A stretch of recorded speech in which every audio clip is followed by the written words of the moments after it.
When you walk into My Modern Oasis, the first thing you notice isn't the pieces, it's the presence of possibility that has been curated by Arthur Braud. Like the opportunity to find the piece you never knew existed or that was even missing, this is the brainchild of Arthur. Many of us know Arthur as the curator and owner of My Modern Oasis, the artist, the sculptor, the interior designer, but what drew me to him is that his taste feels like it's been shaped by tension, talent, and truth. The truth that he holds for himself and everyone and every art medium that is in his care. Today, we're tracing his creative crumb trail. Arthur, welcome to Crumb Conversations. Thanks for having me. I'm excited. I am so happy to be here with you. I remember the first time that I came to this space. It was during Ogeechi's dinner, the golden hour. And when I walked in, I was so just blown away by like the storefront and then when you walk in. But I specifically remember everyone else who was here during the space, I kept hearing like little shouts coming out of, "Have you seen this? Have you seen this?" And I'm like, I just thought it was so cool how much wonder and awe has been crafted in your space, while it's still very unassuming. Like for this to be a showroom, it does not feel sterile at all. It's a place that people feel invited into and like invited to explore and like test the possibility and recreate and take these beautiful pieces that you have sourced and have the life before you and just recreate them to what is necessary and what we need to function. So I wonder for you, since you're here, when people come in, what are some of the like first things and reactions that you hear? Well, thank you first off for all those kind words. I appreciate it truly. And I think a lot of people come in here, some people gasp, some people have actually tripped, but only because there's a step to like walk up. But they're always like, I was just so amazed by everything in here. I didn't even pay attention to where I was going. So I've had some falls. Sorry to you if you have fallen in our space. But a lot of it is gasp and just amazement and kind of also that warmth you get when you walk in, because it's called My Modern Oasis for a reason. And I wanted it to be literally someone's oasis. So if they walk into the space, I wanted them to feel like it's their place of comfort and peace.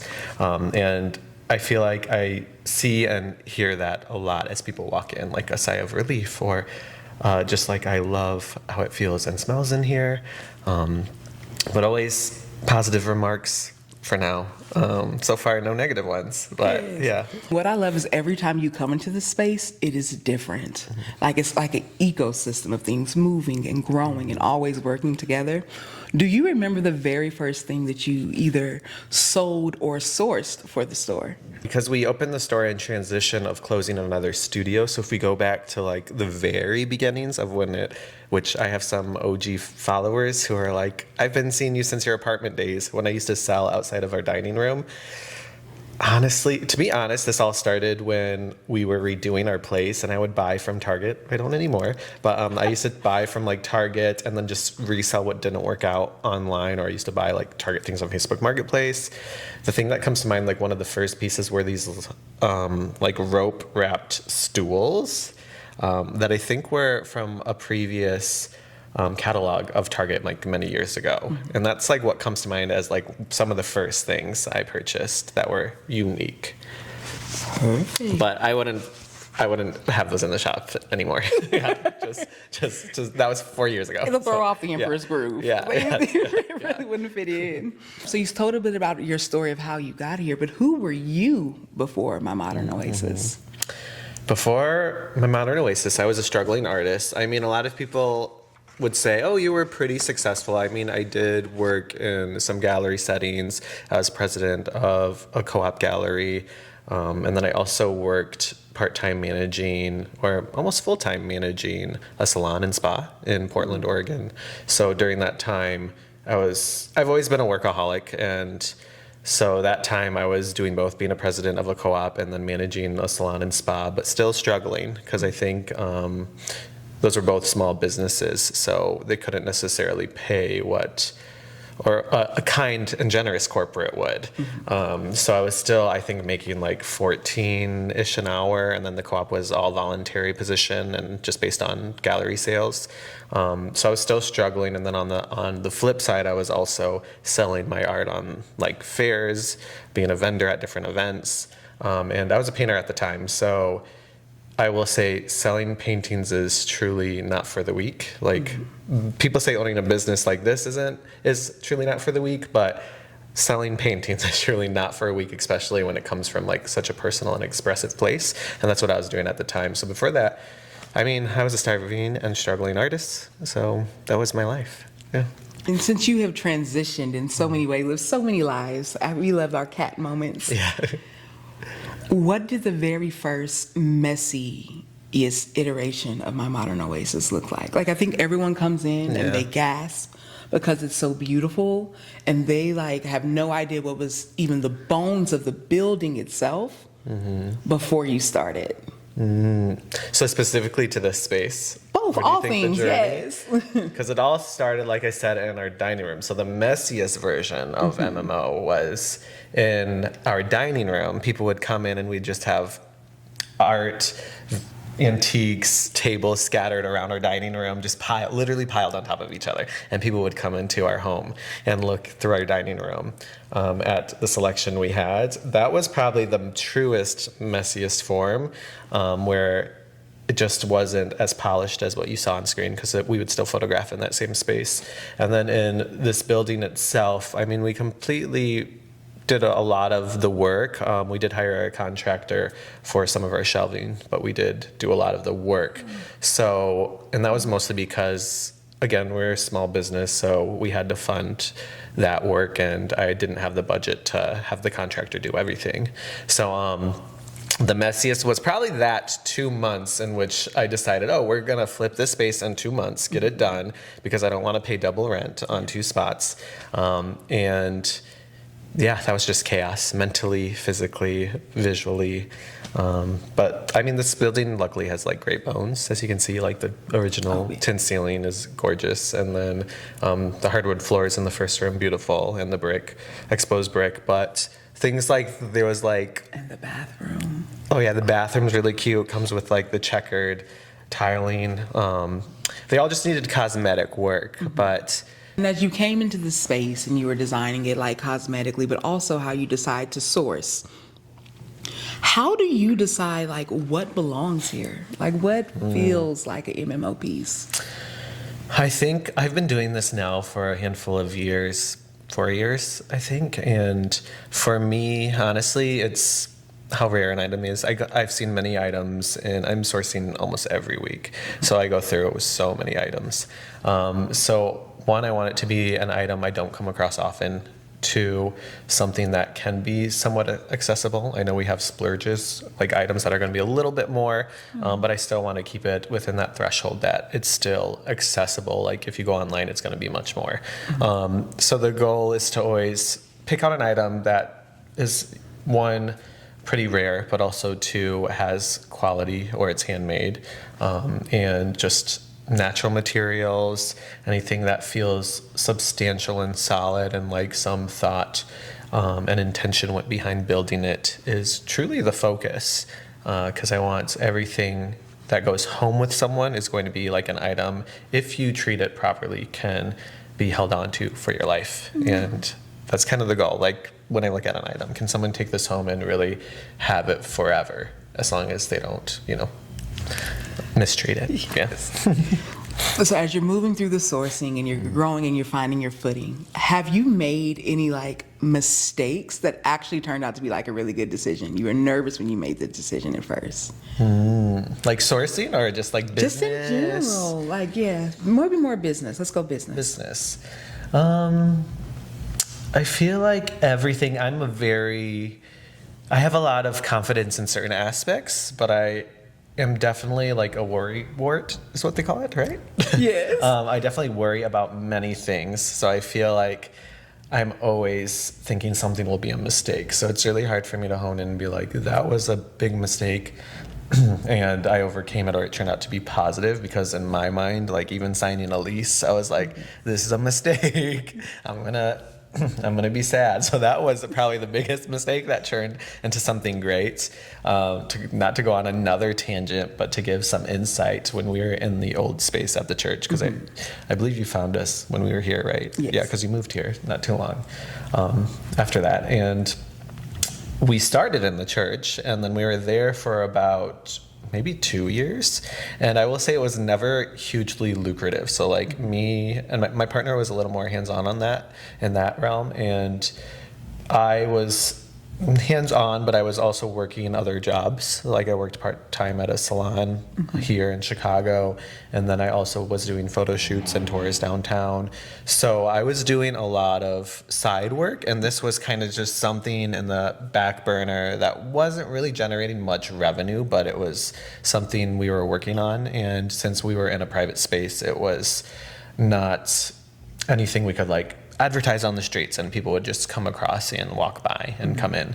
So it was kind of a struggle for most of the time, and with very little profit. And someone would be like, are we profiting? And I'd be like, I don't really know, because I'm doing other things. Someone came in and recorded a video without me knowing of this space, and then that blew up, and then that gained us a lot of traction, where we had like a line out the door, and like it would be packed whenever we'd open, and we'd only open for like 4 hours every week, because that's all they would allow us. Actually, they wouldn't even allow that. I kind of did it against their word. And so when that happened, we experienced maybe like 2 to 3 months of actual positive incline of success. And so we really didn't have a history, like out of 2 years, we didn't have a long history of like financial success. It was kind of just like, it is what it is. And when that happened, we had 2 to 3 solid months until the church and us came to this agreement where we should move out, because we weren't what we had anticipated, because we were supposed to be only online. So, but then once we gained traction, we were like, we have to be open. So then I had 3 months of positive success, and the decision, do we close or do we open a storefront with only 3 months of positivity? And so at the time I was like, this is either a huge mistake or it's going to be great.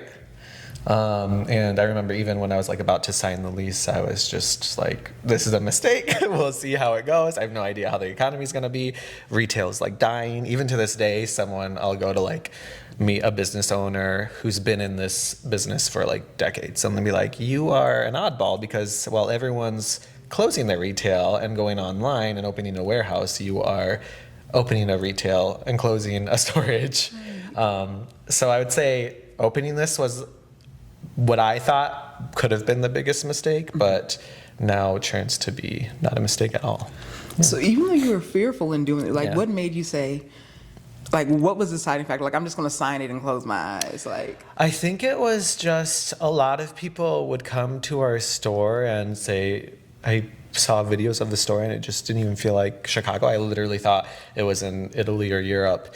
And I think that's kind of proved to me, like, maybe the problem isn't the business I've created, but more so the exposure I don't have. So I feel like once we gained that exposure, it was kind of that reassurance that I have a good business model and perspective. It's just I don't have the proper exposure I need to lift it off the ground.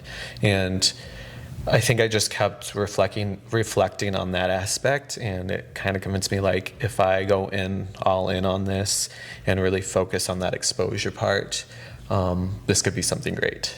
And yeah, I think that was kind of the mindset I had to instill. was this the first time that you almost like hyper focused on one area of interest? Because it seems like you always were juggling multiple things. I would say yes and no, because I still now juggle multiple things. Like even through the start of this business, I was still doing photo shoots within the space a bit more. Now I don't do it as much. And then I'm still doing ceramics. And then I did my art show here last year as well. So I feel like I'm still like juggling 5,000 things. And then I think I just talked about adding one thing to my plate the other week. I was talking to Bryson, my partner, and he's like, you don't have time for that. And then I'm also doing like interior design now. So I feel like I'm always like doing so many things. Yeah. What I think I love about how you are still juggling the multiple interests, because so many creatives are like, I'm multi-passionate, I'm multi-hyphenate, I don't know what to do, is finding the common thread that strings it together. Yeah. So at first, versus you're doing like, I'm doing photo shoots, but then I'm also doing the hair salon, I'm also doing all these things. And the codes, like the mental switching that's required to do all of that, and especially if you don't really like all of the things that you're juggling at the point, what do you feel has been your common thread in all of your multi-passions? I think it's a sense of, I would say right now, as I'm like redefining myself and finding who I am, I feel like when I was in my 20s, for me, it was a time where I didn't look at my reflection properly, or like I thought I wanted to be something that truly wasn't making me happy. Maybe it was based on like societal pressures, or I went to school for the arts, so I was like, I have to be a painter because I was known in art school for being the painter that got some awards, and I was like, if I fail in this, then who am I? And I think when I was going through that, I thought so much of what I had to share was through 2D art and visual arts, and now the underlying theme just is honestly, as I've become more confident in myself and my interest and my strengths, it's more of just like my form of expression, whether that's like community building, bringing people together, speaking, interior design, photography, like it all comes from a place of this is what I have to express and to offer, rather than this is what I visually can show you. It's more of like that personal expression or conversation, because I do believe everything we're producing is a conversation in itself. And I think like art, it's a conversation being held, whether that's silent and just visual. And then same thing with interior design. It's a conversation not only between likes and personal interest, but between items in a room together. And community in itself is a conversation being held in mutual agreements and mutual, I would say mutual values being shared. So I think it's all a conversation, and maybe that's just winging it. That's kind of what I'm bringing forth to the table, a conversation with myself. Are there any topics that you love to have, like topics of conversation? So let's say you're at a dinner party. What's your go-to, like? My go-to dinner party? Conversation. Well, my problem, it's a good problem, but it's also a bad problem. My problem is like, I like to get deep and personal very fast. So it's like positive and negative, because some people are like, whoa, I just met you, you're a little intense. But I feel like I'm like, anything that's like past the, oh, how's work today? Or like, how is work? What do you do for work? It's like more of like, what do you do for work? Do you enjoy it? Why don't you enjoy it? What do you think you'll be doing to move past that? Not like, so a lot of people some people are used to that and some people aren't. And I like it. I like both ways. I like when you're not, and I like when you are used to that. But yeah, I'm that kind of person. What about you though? I'm very much so the same. Small talk, I break out in hives. I don't even know, like, okay, whether, I don't like asking people about their job. Yeah. Because a lot of times I don't even know what that means. You know what I mean? Like, okay, cool.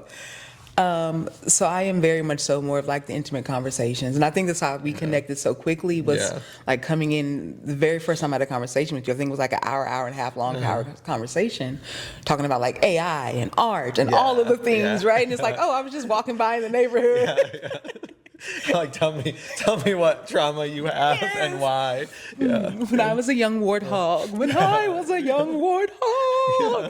So I do think it separates people, but it also helps you start to curate the people who are around you. And one thing I've noticed about you, Arthur, you have amazing people around you. Let me look at this man just hosted a birthday party not too long ago, and about 30 people.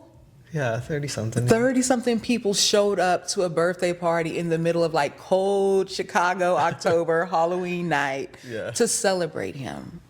And that only speaks to the like level of which people appreciate you. Thank you. Yeah. You know, and even and it showed in your friend group. I brought a friend as well who had never met anyone of your friends before, and she felt so comfortable and so welcomed because you have those deeper questions. I think you're a little able to be more selective in who you allow in this space, which makes sense because I believe how you do one thing is how you do everything. Yeah. In the same way you curate these physical pieces is probably the way that you're curating the life for yourself now, and it feels more like home and lived in because you did that work, because you asked those questions. And while some people may feel uncomfortable and they shy away, like they weeded themselves out. Like, you know, I have the same thing. Let the trash take itself out. Like, I don't like taking out trash. So I like to let it take itself out. You know, speaking of the friends that you have made and the life that you created, the other thread that I've noticed with you is accessibility. You even said the word a few times in the interview. Not sure if you noticed it.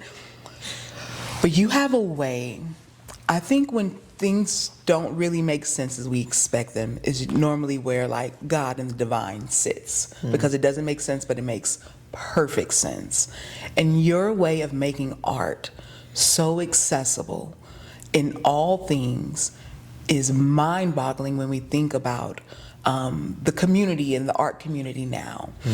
So, and you do this in a few ways, right? You have accessible pieces that you choose. Even when you said you source items, even if they're more pricey, they're still not astronomical, right? You're not taking out a lien in your house, on your home to like, you know, buy anything. But you also, the live drawing classes, so even different mediums that you allow to create accessibility in art.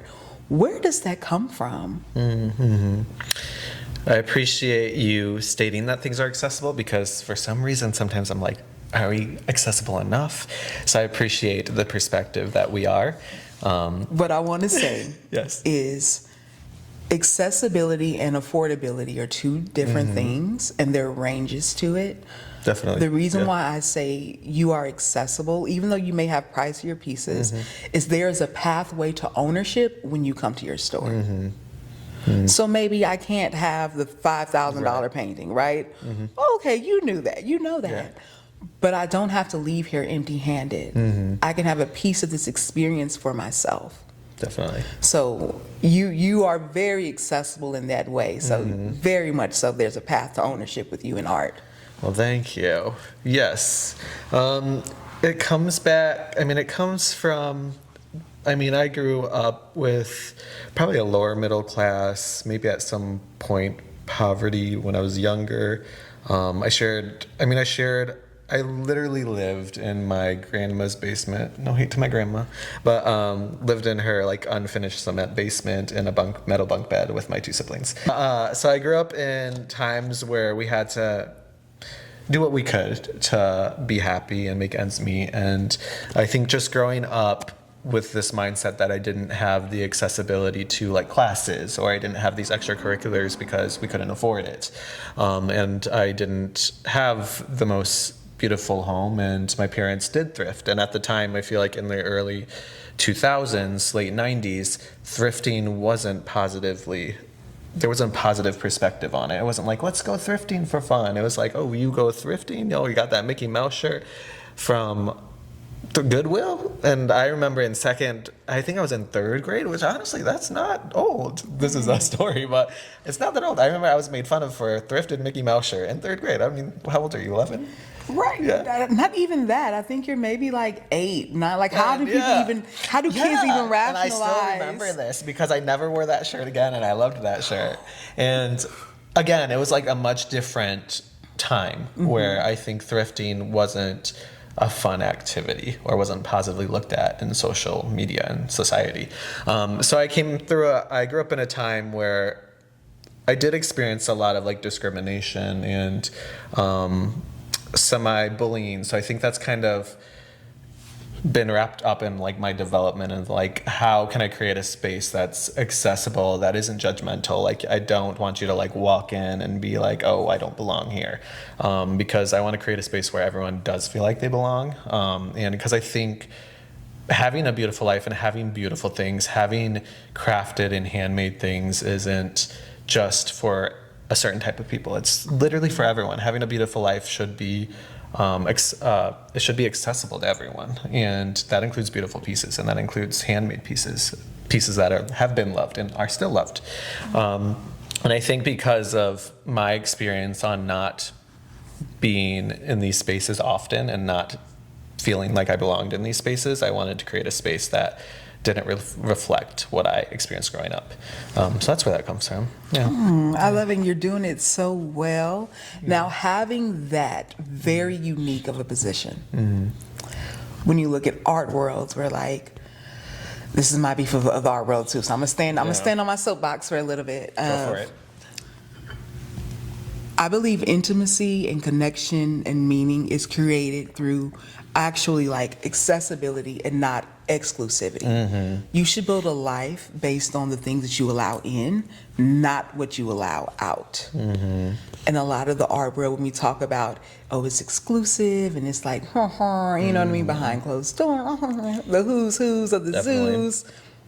And we are starting to see how that's biting some of these galleries in the butt, right? Yep. Because now to get in and to be involved, $10,000, $15,000, older donors are dying off. Their children aren't donating or investing in the arts like that. You see it in the church too, the same way, where it's like you're used to having these big well of donors, but now that's not sustainable for them. Yeah. Right? Now it's like, oh, well, if 300 people give $5, that'll be better than trying to wait for this one person to give you whatever 1,500 is. Yeah. Or 15,000. Carry the zero, minus one, with the decimal, you know. How do you feel about art and accessibility, specifically within Chicago? Because I think Chicago has such a unique art hub. Good question. A lot to think about. I feel like my perspective won't be as profound as someone else's because I'm not generally considered in the art space as a lot of other galleries are, who are pretty much selling art to maintain a living. So I think I have somewhat of a privilege here where I can host artists, not mark it up like 50% so I can make money back and pay for my bills, because the art is kind of, I'll be honest, the art aspect, because we do these showcases half of the year and they're not necessarily to make profit or help with profit gains. It's kind of just my background's in the arts, and I've always been in spaces where I feel like, one, I'm not seen or heard by the gallery who's representing me. I don't think they really care about me except for like my work selling. That's like pretty much all they care about, is, which I get it, they're trying to pay their bills. So I think there's like a fine line, and I think it's easy to kind of harshly criticize galleries or like the pricing, but at the end of the day, we do also have to be reminded that in order for these galleries to stay alive, they need to sell these works, so it's like usually a 40 or 50% consignment. So it's usually like only half of that's going to the artist, half of that's going to the gallery. So that's one reason why art isn't accessible, is because I honestly think the business model just isn't great. Like, it's not beneficial long term. Like, if you're going to have a slow show, if you have an artist in and nothing sells, and it's a gamble at the end of the day. So I honestly don't find it to be, now in the world, this is multi-layered, and I feel like back in the system, for sure. It's a systematic issue, and I think it goes down to like our education system and how like art isn't appreciated in education, but somehow they want art to be a business, but somehow they've removed art from being like a practical skill to learn or appreciate. It's a whole issue. Like, in my mind, it's a whole problem. That's why we're seeing the decline of art appreciation and galleries and people getting the funding and the donating. It's because, I mean, what do you expect us to do? You literally pulled us out of art classes because budgets got cut, and now you want, like, now there's no donors because no one appreciates the art.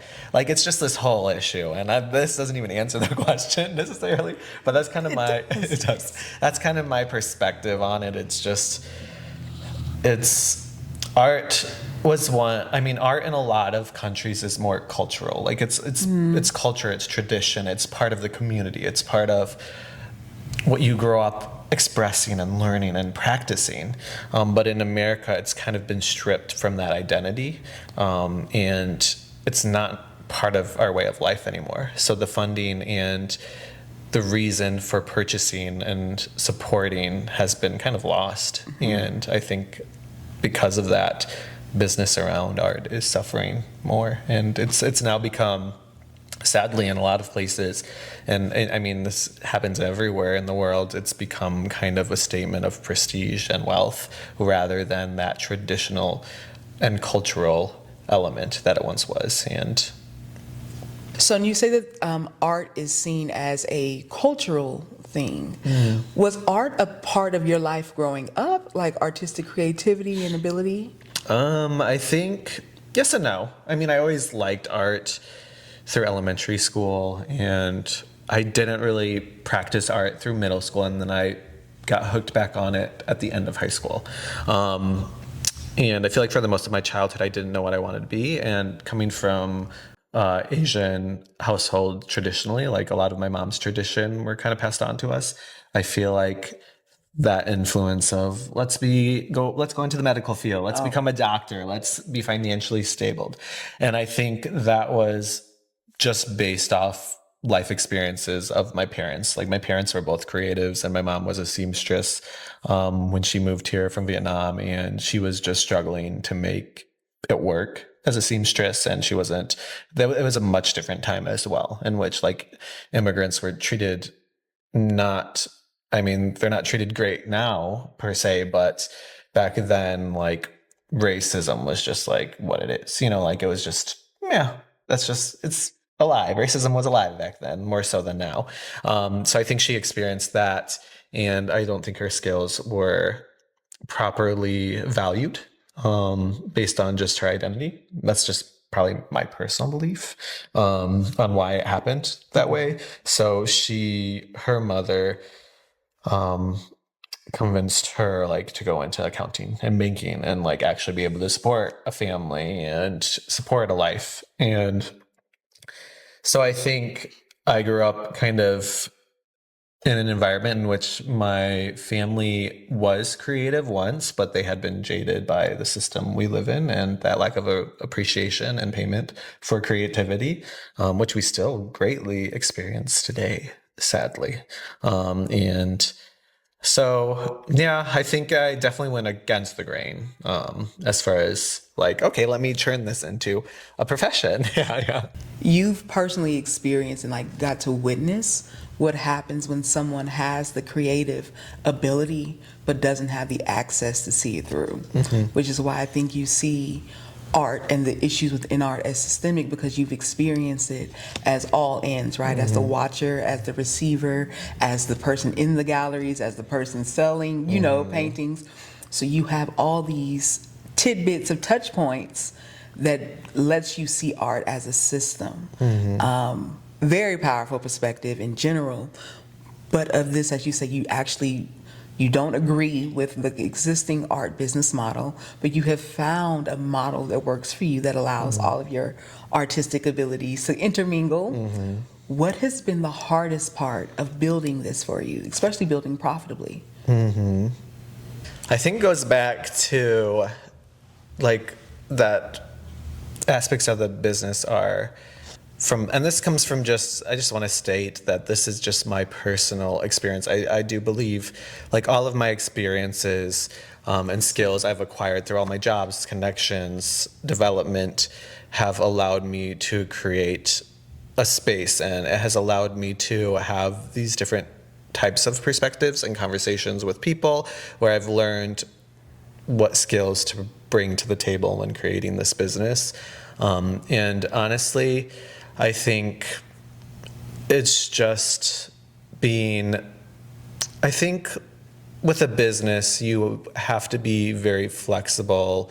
And I think people become very rigid with their business. Like, oh, I only serve this type of client, or, oh, this is my dream clientele, or this is like I've done like marketing and like meetings and like talk to people about marketing, and even they're like, what is your target audience, what is this? And my target audience is anyone, of course, who likes interior design, who likes art, who but we do so much more than that. And I think that's been the fuel to the success here is that like I don't keep us in a box. Like if someone has an idea for me, I'm like, sure, shoot, yeah. Let's see what this has to offer. And even so, I think it's, again, for me, it's people will like, I'll do these events and I'll do certain events in which literally no profit is made. And it's just because I want to do the event, or I want to build a community, or I want to do something of that nature.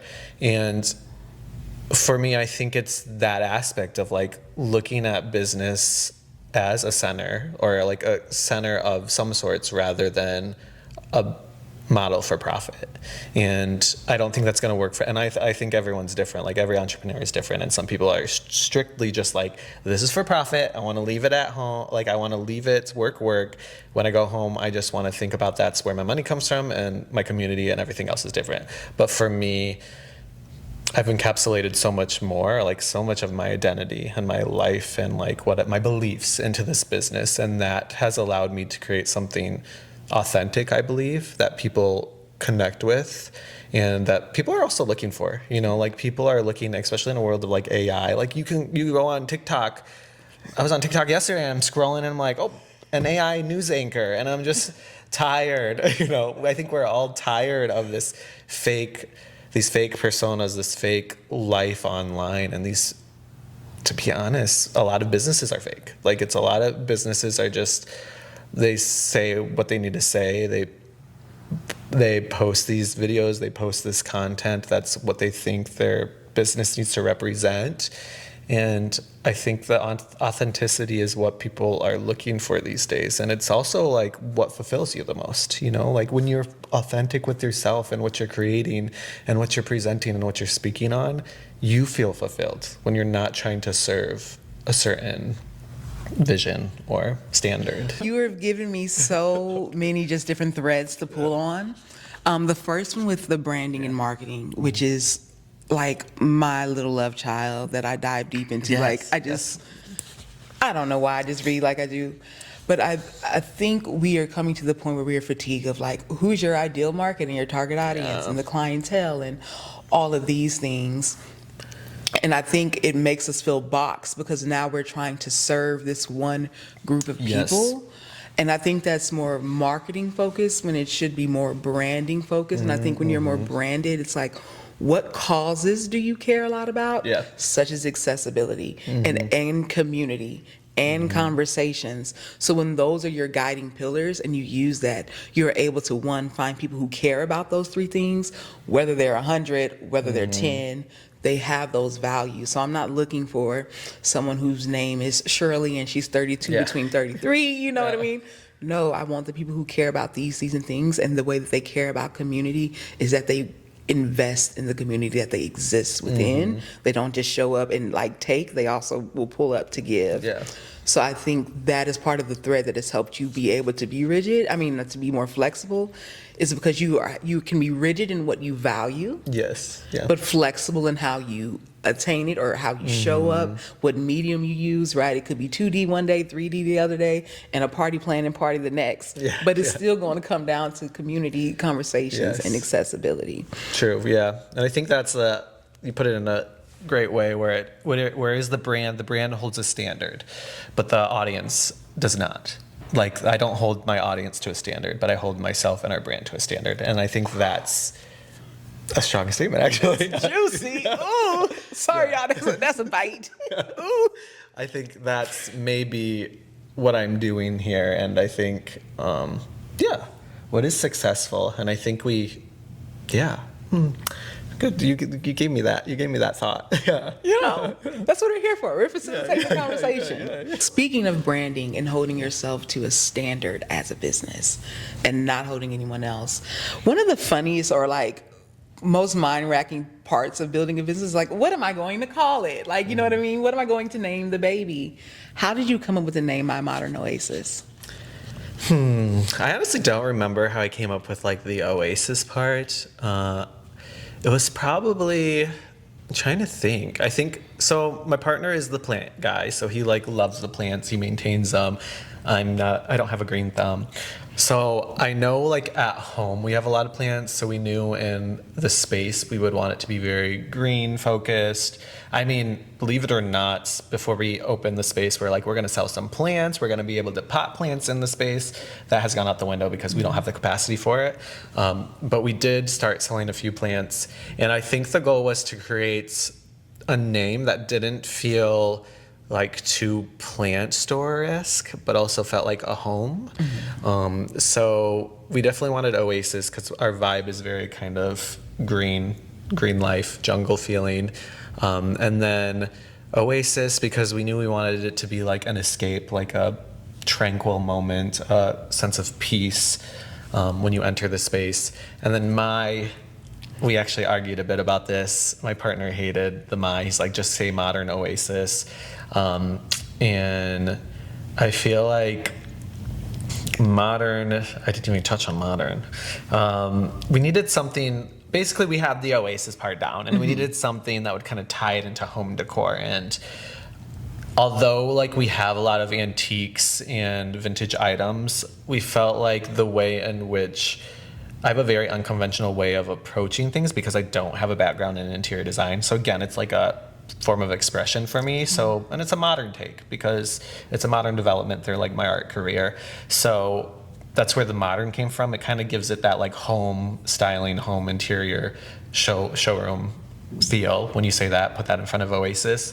And then the My, we actually argued on. My partner did not want to keep the My. What were the arguments? What was the for? What was the cons against? He says, I forgot. He's like, it doesn't make sense. He just said it didn't need it. Like Modern Oasis sounds fine. And I was just like, I just like the My. I just want people to say, and still to this day, people don't say it. People be like Modern Oasis. But it's there. And it's there. So I still to this day see it. Like people don't say it. But I just wanted it to be like when someone says, I'm going to My Modern Oasis, I just wanted it to have them to feel like they have a sense of ownership, like them to feel like it's also my oasis, it's also my place of peace. So I just think it's so, like, words are powerful, and I think it's just when you state something like, yeah, this is my oasis, I just feel like it feels good to say something. So I was like, we're keeping My, and because I want everyone to feel like they belong when they say the name. But yeah, that's kind of the intention behind it. Love that. Lives up to its name. Thank you. Definitely have a question for you. Do you know what your name stands for? My Arthur? Yes. Because I'm like, okay, there's a spiritual representation of what a bear means.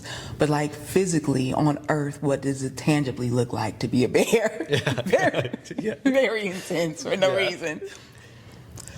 But a bear is a keystone species. They regulate prey populations, they disperse seeds, and they're also known for nutrient cycling.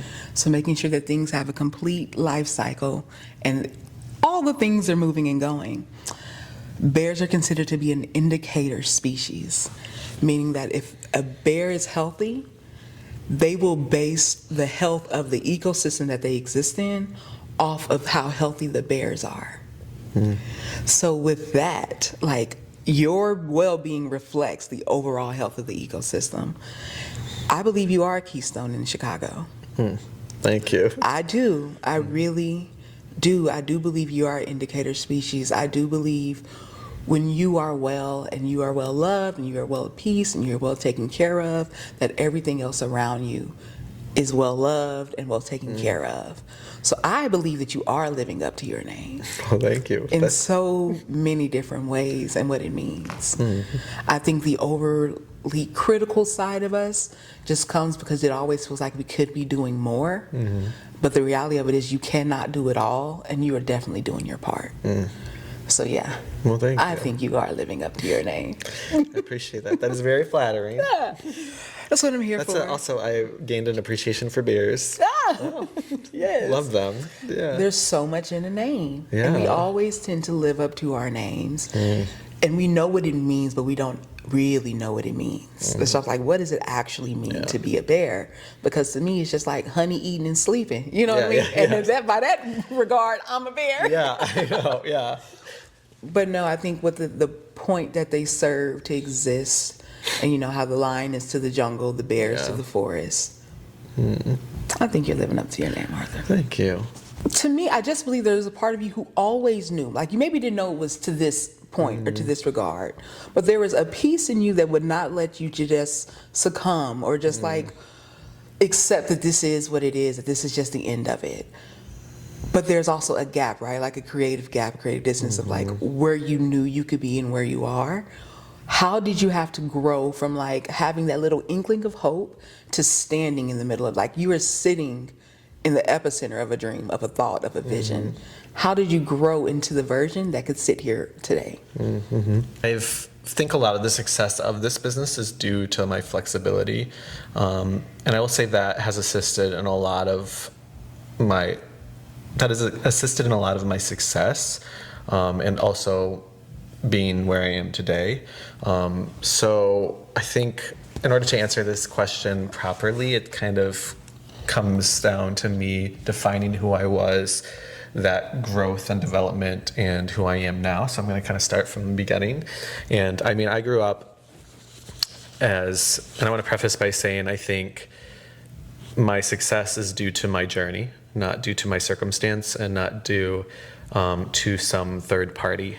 It's definitely been, I say I've been privileged not because I've been handed this opportunity, but I've been privileged to be in situations that have allowed me to develop into who I am, which has allowed me to find profit in this business.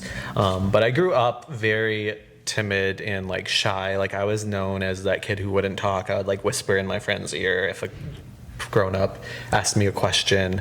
And I honestly wanted to, you asked me earlier if I sang, I wanted to be a singer when I was younger, but I was so shy that I knew that was never gonna happen.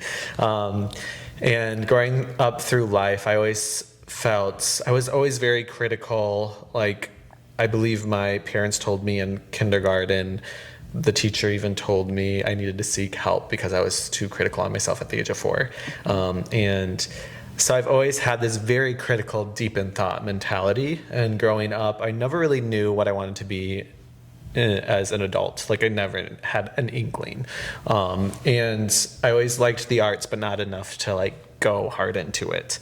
And then when high school came around, still, I had no idea. I was just like, oh, let me just live like life, get good grades. And I think when I was a child, my parents always instilled in me excellence. Like, let's be excellent, not good. Let's be excellent at what we do. So if we do something, be good. And I think I just always had that mentality of like, I remember when I got my first B, I like cried. Like, and I think a lot of people will view that and be like, you're too hard on your kid. And I think each child or each person has different capacities.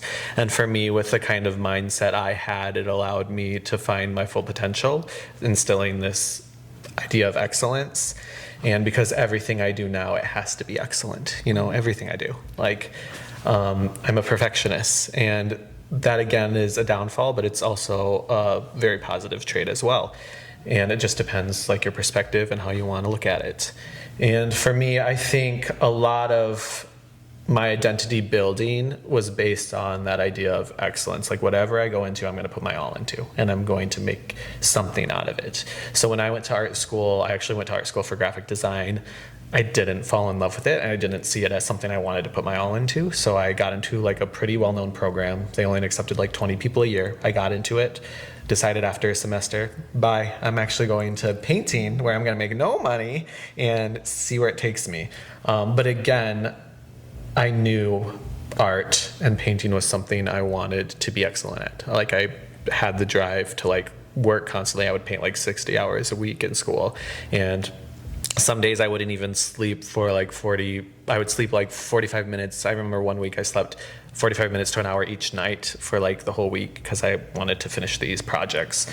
And during that time is where I just developed a lot of new skills. And going back to my comment about being flexible, I think being flexible throughout my college career, throughout my adulthood, like never, I think there's, for me, a fine, especially with my personality type and how I function in society, I think if I was ever like, I'm better than this, or I'm better than this salon job that's only going to pay me 14 an hour, I'm better than this. I think going in with that attitude can sometimes be negative for your experience in life. And for me, it was positive that I didn't think that way. So every job I took, I used to like tutor kids, I used to teach kids, I used to manage salons, and all of this allowed me to, one, build how I was communicating with people, whether that be like teachers, children, different types of adults, people in luxury environments at a salon. I was able to work with kids who lived in not great circumstances, but pretty much live in. So I got to work and see different perspectives because I saw each opportunity more so as an opportunity to learn and grow. And again, I think that just comes with me being a perfectionist. Like I have to like be like, okay, how can I be the perfect teacher? How can I be the perfect manager of the salon?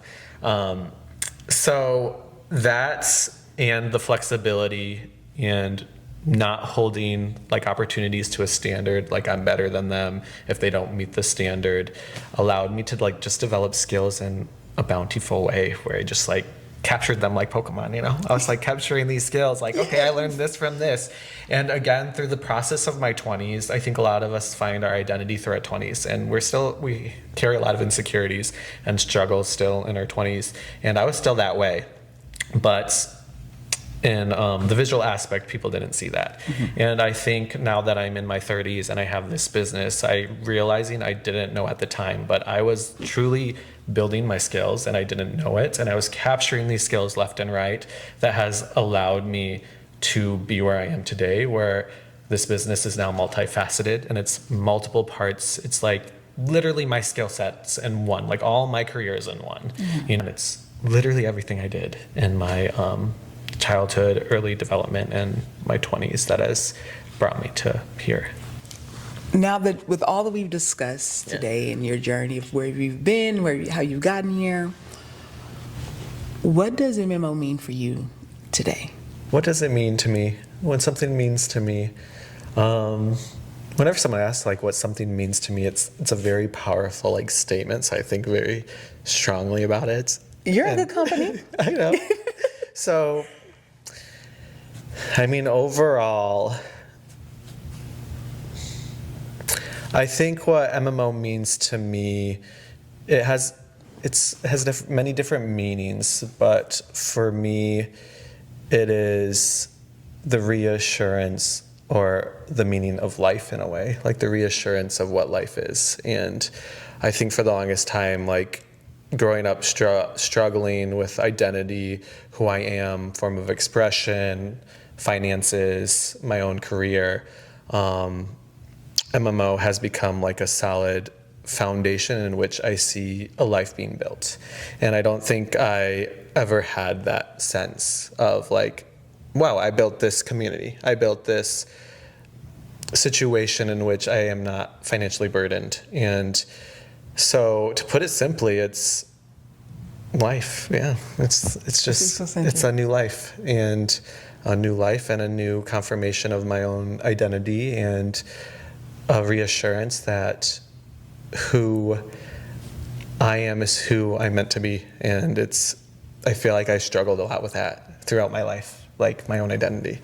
And yeah, that's what it's become. Yes, the physical representation of all of the work. Yes. That is taken to mentally, physically, emotionally. I think a lot of people want to be entrepreneurs and they want to be business owners and they want to be all of these things. And I think in order for us to find like that genuine, like this genuine fulfillment from a business we create, we need to be able to define what we need and who we are and our values and like be really sure of ourselves. And I don't think I ever realized that until I created this business and connected with so many people and reflected. And I was just like, this is possible because I know who I am now, you know? So yeah. So a trail crumb is all of the little small moments, pieces that we have in life that doesn't necessarily make sense, right? But it's like fragments of when we were 5, when we were 4, this friend group, that friend group. If someone were to follow your trail, Crumb, and not even just to the point where you are now, let's say like your final end croissant trail, Crumb, what do you think that they would find? I think my trail, Crumb, would be hazardous. It would be an up and hill trail. Like, you'd be on a workout for sure. You'd be Incline. Yes. You would be very fit by the end. But I think, yeah, my trail, Crumb,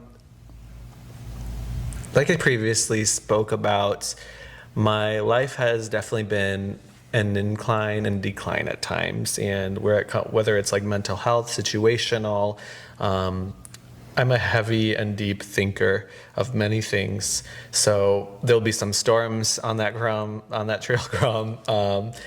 But at the end of it all, I think it will be a continuous incline of brightness appearing as you continue on. And I think for me, I view life as a long journey of improvement and growth and redefining yourself. So whether that might be like another hill or another battle or another storm to go through, I think there'll never be like that sense of hope and light. And I think for me, I'll always have that no matter what happens and no matter how I may seem or what may be going on, I'll always have that resilience to move forward and to find the greater good in people and opportunities and in life.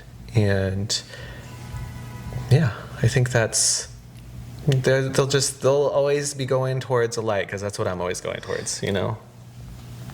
Yeah. Yes. We love that. Yes. Thank you so much, Arthur, for your time today. This has been a wonderful conversation. Is there anything else that you want to say before we wrap up that you didn't get the chance to? Follow your dreams, but don't be a fool about following your dreams. That's what I'll end with. I'm a huge, like, I'll say this till the day I die. Follow your dreams, even if it scares you, but don't be a fool about following your dreams, because you can be a fool in any situation, and just because you're following a dream doesn't mean you're not a fool. You can be a fool following a dream. That's not going to happen.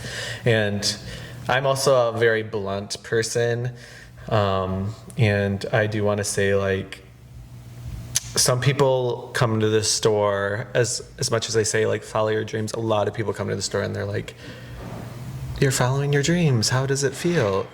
While it is great, it is chaos, it is a lot of stress, and it's not for the weak. But I think when you believe in yourself and you believe in your dream, you deserve it to yourself to follow it. So yeah, that's what I'll end with, yeah. All right, thanks.